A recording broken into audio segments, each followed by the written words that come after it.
안녕하세요. 오만사입니다. 저는 40대 초반에 회사를 다니고 있는 엄마입니다. 남편도 평범한 직장인이었고요. 다름이 아니라 얼마 전에 기막힌 일을 당해서 시댁과 거리를 두다가 이혼을 했습니다. 저희 친정 쪽은 저와 남동생이 있고 시가 쪽은 남편은 장남이고 시누이가 둘이 있습니다. 시누이는 둘 다 모두 다 결혼을 해서 따로 살고 있어서 시댁집은 시부모님만 살고 계시죠. 저희 친정집이 시댁보다는 좀 더 넉넉한 편이라서 결혼할 때에도 보통 반반씩 한다던 신혼집도 저희 친정아버지가 다 해주셨어요. 결혼 전에 제 명의로 미리 사두셨던 것을 팔고 다시 새 아파트로 신혼집을 사주셨었죠. 그래서 시어머니는 제가 아주 큰 부잣집의 딸이나 되는 줄 아십니다.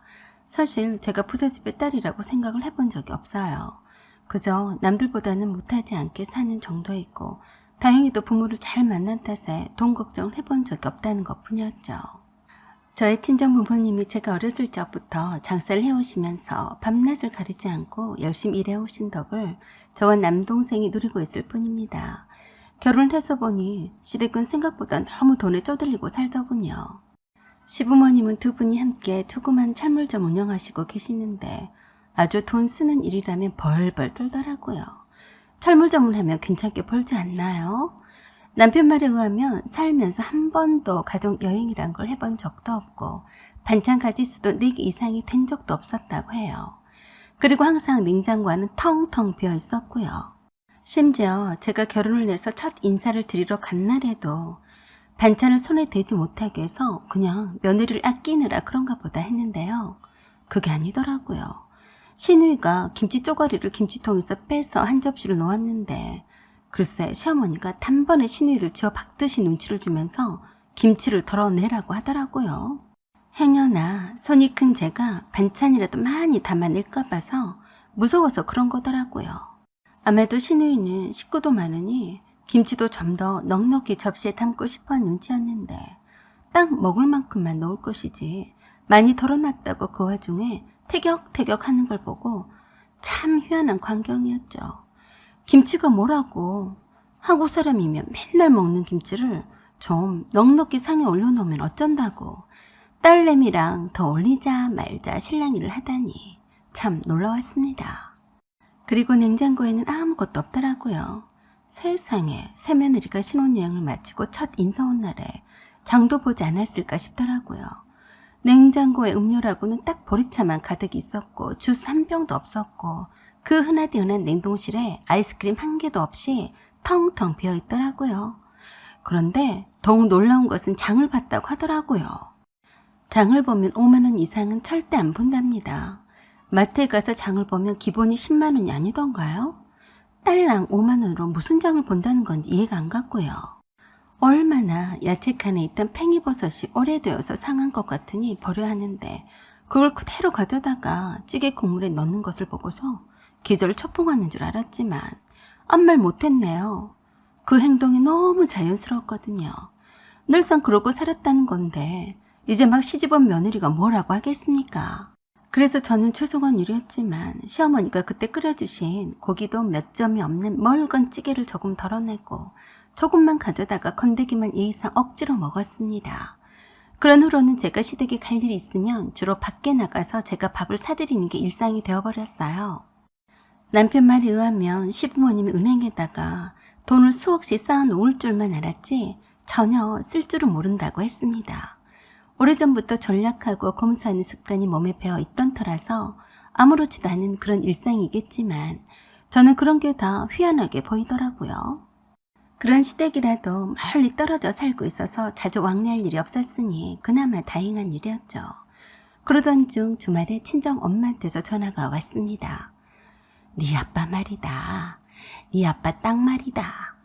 근처에 무슨 산업단지가 조성이 된다면서 하도 팔라는 사람이 많아도 안 팔고 있었는데 이번에 가격을 좋게 쳐준다길래 팔았지 뭐냐. 아, 그랬어요. 언젠가는 팔아야죠. 그런데 얼마 받으셨대요? 그게 30억이 조금 넘게 받았다. 네? 30억이나요? 그렇게 그새 땅값이 오른 거예요? 그래서 더 욕심 안 부리고 파셨단다. 엄마, 잘 파셨네요. 옆에서 조용히 TV를 보고 있던 남편이 30억이라는 말에 눈이 동그래졌습니다. 친정엄마는 친정아버지가 그 돈을 다시 부동산이나 다른 곳으로 투자를 하고 싶어 하시니까 혹시라도 눈여겨둔 곳이라도 있는지 물어보신 거였어요. 그리고 아무에게도 말하지 말고 조용히 관심을 갖고 투자처를 알아보라고 하셨습니다. 남편은 30억이라는 말에 입을 쩍 벌리고 침을 꿀꺽 삼키더라고요. 그래서 제가 말했어요. 그 돈 내 돈이 아니거든. 우리 부모님 돈이야. 행여라도 다른 사람들한테 입덕 뻥끗하지 마. 알겠어? 그러자 남편은 알았다고 하면서 그러더라고요. 그 돈 다 네 동생과 너한테 남겨주실 거 아니냐? 난 땡 잡았네. 우리 마누라. 아무튼 남편의 입단속을 제대로 시켰지만 못 믿을 사람이었어요. 그러는 얼마 있다가 갑자기 시어머니가 주말에 남편과 함께 할 말이 있다고 하시면서 내려오라고 하셨습니다. 자주 그런 부름을 하시지는 않아서 의아했었는데 깜짝 놀랐어요. 방 한 칸만 놔두고 살림살이며 집기들을 다 버리셨더라고요.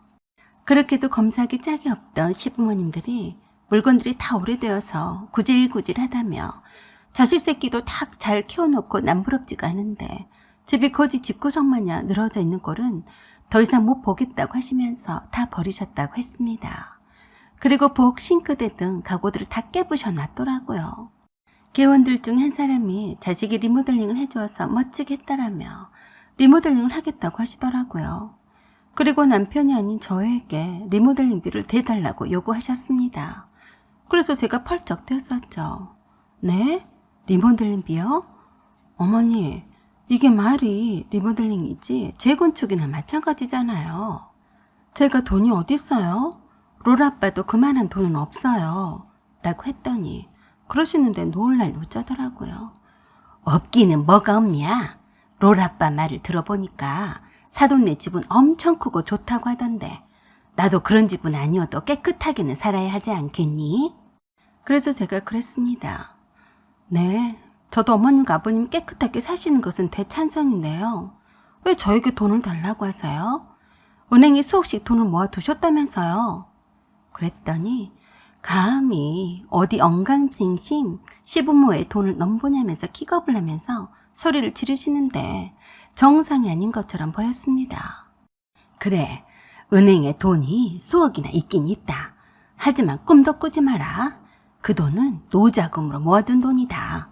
어디 그런 돈을 내가 함부로 쓸 수 있겠니? 어머님, 아버님의 돈은 소중하고 며느리 돈은 소중하지 않아서 지금 저에게 한두 푼도 아닌 리모델링비를 달라고 하시는 거예요. 기가 막힌 말에 남편을 쳐다보고 뭐라고 말 좀 해보라고 했더니 마지못해 그러더군요. 엄마, 우리가 돈이 어디 있어요. 그냥 엄마가 알아서 하세요. 그러자 곧바로 꾸레꾸레 소리를 지르면서 말씀하시는데 어이가 없더라고요. 남들은 결혼한 자식들이 다 알아서 리모델링 해주네 어쩌네 하던데 너희들은 말이라도 그렇게 정남이 떨어지게 하니? 그리고 너네들이 왜 돈이 없니? 네 장인이 땅 팔아서 30억이나 벌었는데 그 돈은 돈이 아니니?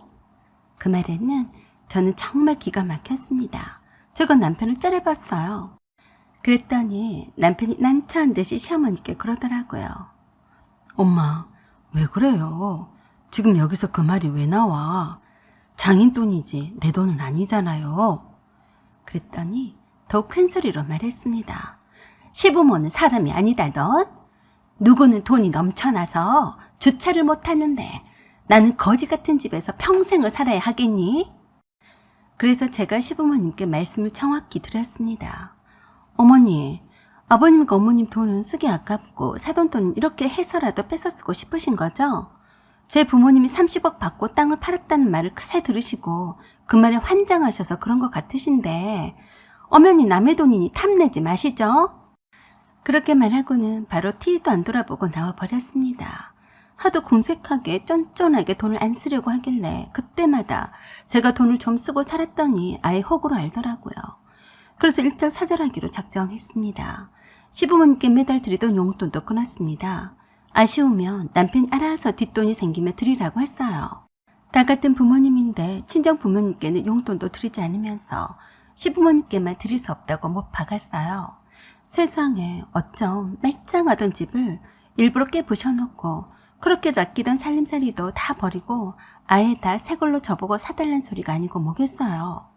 새 며느리를 들인 첫날에도 며느리 입속에 김치 한 쪼가리도 더 많이 먹을까 싶어서 아까워서 김치 한 접시에도 손을 벌벌 떠시던 분이 30억이란 소리에 어떻게 하든지 그 돈을 쏙 빼먹어야겠다는 심산이 아니고 뭐겠냐고요. 자존심이고 뭐고 돈 많은 사돈귀에 들어가면 그깟 돈을 며느리를 통해 주지 않겠느냐는 생각에서였겠죠. 시집보는 딸을 집도 사줬는데 까짓거 그깟 돈을 안 주고 배기겠냐고 생각하는 것 같았습니다. 참, 아들 가진 시부모 자리가 벼슬 차리더라고요. 그날 그렇게 뒤에서 난리치는 시부모님을 놔두고 저 혼자서 올라와 버렸는데 얼마나 시부모님이 남편을 교육을 시켰는지 뒤에 올라와 산다는 소리가 진상이었습니다.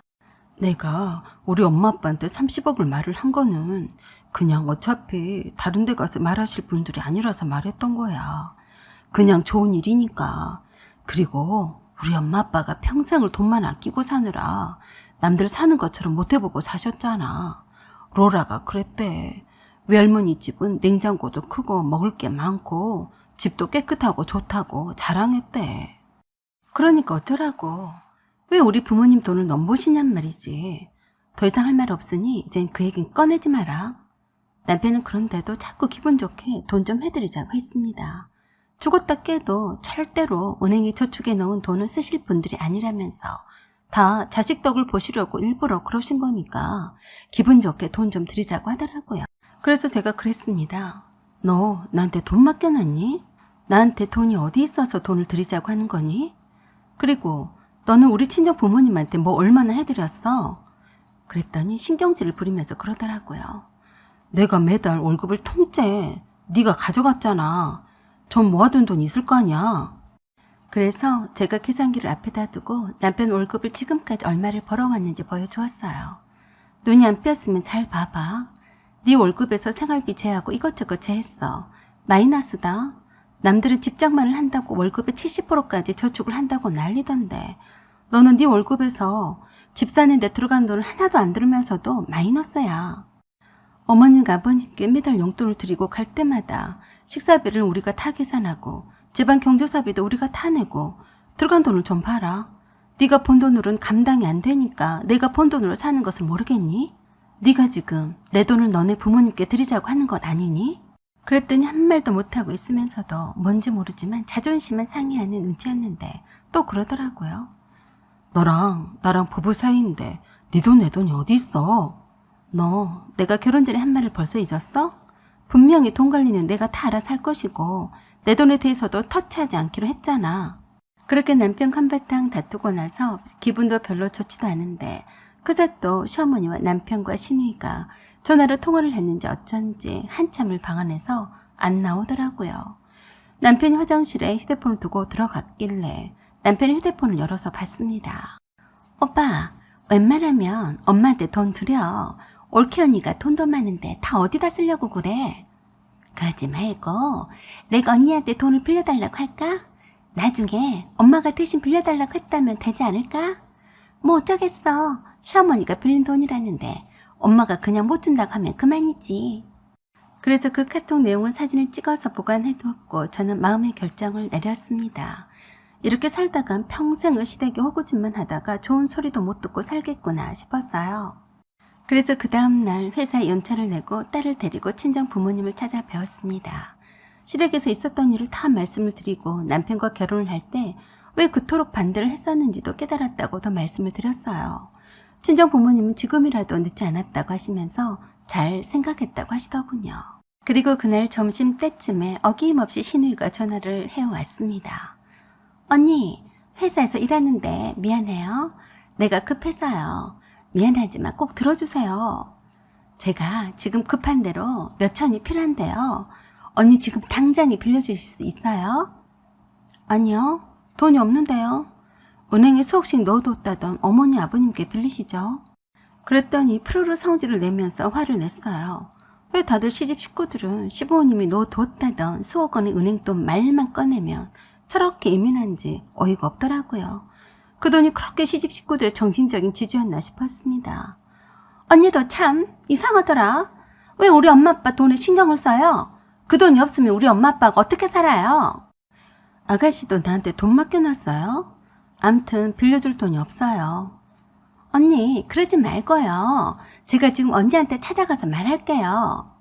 아니요, 지금 친정에 와 있어요. 집에 가도 제가 없을 거예요. 완전히 반기는 표정으로 알았다고 하고 들어가더라고요. 그러더니 신우이랑 남편이 통화를 한 모양인지 반가운 목소리로 남편에게서 전화가 왔습니다. 자기야, 친정에 갔었다며? 내가 그럴 줄 알았지. 자기가 마음이 약해서 그냥 우리 엄마 아빠가 저렇게까지 나오는데 그냥 모른 척하진 않을 줄 알았어. 그래서 제가 아주 냉담한 어조로 말했어요. 너 뭔 소리 하니? 내가 집 잘 지킬 테니까 장인어른과 장모님과 함께 하루쯤 있다가 와. 네가 집이 어디 있니? 내 집은 걱정 말고 네가 당장 묵을 집이나 알아봐라. 네 짐은 창고에 넣어뒀으니까 알아서 찾아가라. 남편에게 지피번을 바꾼 것을 말해주었고 이혼 소송도 불사하겠으니 제가 원하는 조건 이혼하자고 했습니다. 그리고 당장 입을 옷가지들은 경비실 앞에다 말해두고 쌓아놨으니까 알아서 챙겨가라고 했어요. 마른 하늘에 날벼락을 맞은 듯이 남편은 절대 이혼을 하지 않겠다고 길길이 날뛰었지만 그래 봤자였죠. 하루아침에 산거지로 오갈 데가 없는 몸으로 쫓겨난 것을 알게 된 시부모님이 저희 친정 부모님에게까지 쫓아와서 저에게 그러시더라고요. 내가 돈 달라는 소리는 하지 않을 테니까 이혼만 하지 말아라. 절대 이혼은 안 된다. 내가 이렇게 빌어도 안 되겠니? 그때서야 안신 거죠. 남편은 제가 없으면 알거지 신세라는 것을요. 적당히 만족하고 욕심을 부리지 않았으면 마누라 덕을 보면서 잘 살았을 아들을 이혼을 시킨 꼴이었으니 손에도 이만저만이 아니어서 후회했을 거네요. 혹자는 돈이 많으면 남편이나 남편 식구들쯤이야 먹여 살려도 되는 것 아니냐고 하는 분들도 있을 거네요. 그런 무조건적인 사랑은 부모가 자식에 대한 사랑 말고는 없습니다. 사연은 여기까지입니다. 구독과 좋아요 부탁드려요. 감사합니다.